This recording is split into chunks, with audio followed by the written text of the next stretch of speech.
Welcome back. The Nelson Mandela Bay Metro is urging residents to again use water sparingly. Climate change and mismanagement of water could lead to taps running dry. Frequent water shortages and electricity outages are also a major problem in various other parts of the country, and it's basically become a daily fact of life. For more on this, let's speak to Tsatsire, who is the Director for Water Distribution in the Nelson Mandela Bay Municipality. A very good evening to you, sir. Welcome back to Newzroom Afrika. We spoke to you just a few days ago, but I wonder how much more critical, in fact, the water situation has become in NMB since then.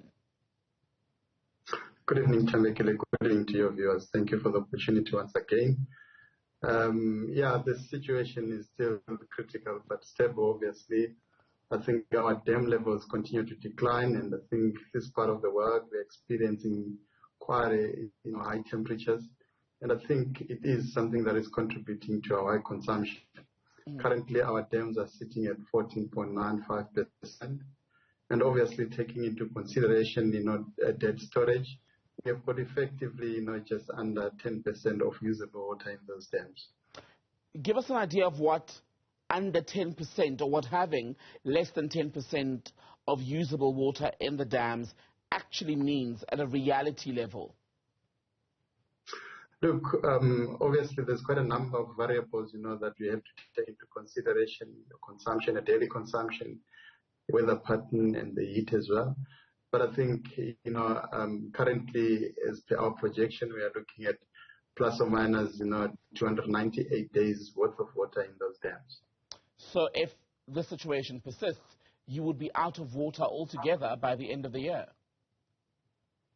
Yeah, effectively, yes. But I think I also need just to qualify that statement that, we've got quite a number of sources of water from the system. The dams that we are talking mostly are to the western side of the city that supply about 40% of the city. We also have got another 60% that we get from the Fairbridge system, which is not experiencing drought, and I think that water we can actually bring it to the city and direct it to the areas that are going to be affected. Why have you not done that yet? Why is it too soon to implement that intervention? We're still extracting water from the dams currently as we speak, and obviously we are augmenting from the Fairbridge system. There is, a reticulation networks linking those areas, and if needed, we'll actually activate them. But what would you need, I wonder, as NMB to actually save the situation? Because I think you and I have been having this conversation on and off for the past 2 years almost. Yeah, look, the Metro has been experiencing drought for the past, 7 years, probably the serious drought. And what we have been doing over the years is to actually improve our water mix. And what that means is that, we're going to have to not only depend on surface water, but we have actually, diversified into groundwater as well. And there are other plans actually to bring in desalination. And this will actually cushion the impact of drought, rather than us relying only on surface dams, which actually relies on rainfall.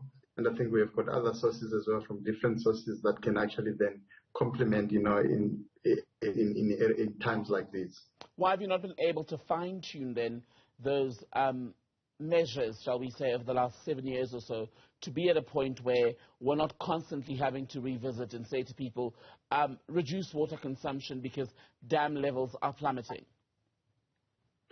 Look, I think over the years, obviously, with the resources that we have, there has been constant investment into those. I can give you an example. I think there's nuclear duct treatment works that has been developed over the years. I think since 1992, it's a scheme that we have developed.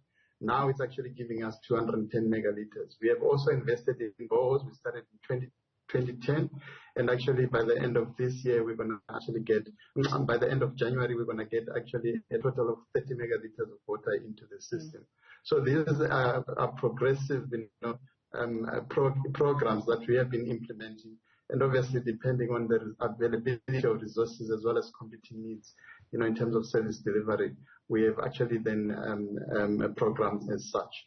And what is the ratio of areas in Nelson Mandela Bay that have regular uninterrupted water supply and those without? So, as I said, the most areas that are in threat is actually the western side of the city, which constitute about 40% of the city. We are looking at plus or minus 500 people, that are going to be affected. But as I say time and again, we augment with actually water from the Kharib system if need be. And obviously, because the consumption is still high at this point in time, as compared to the water that we can get from the Kharib system, we actually going to have intermittent supply or disruptions because we are consuming about 286 megaliters on a daily basis. And what's going to be available in total is going to be 230. So the deficit obviously going to cause, havoc in the system and disruptions.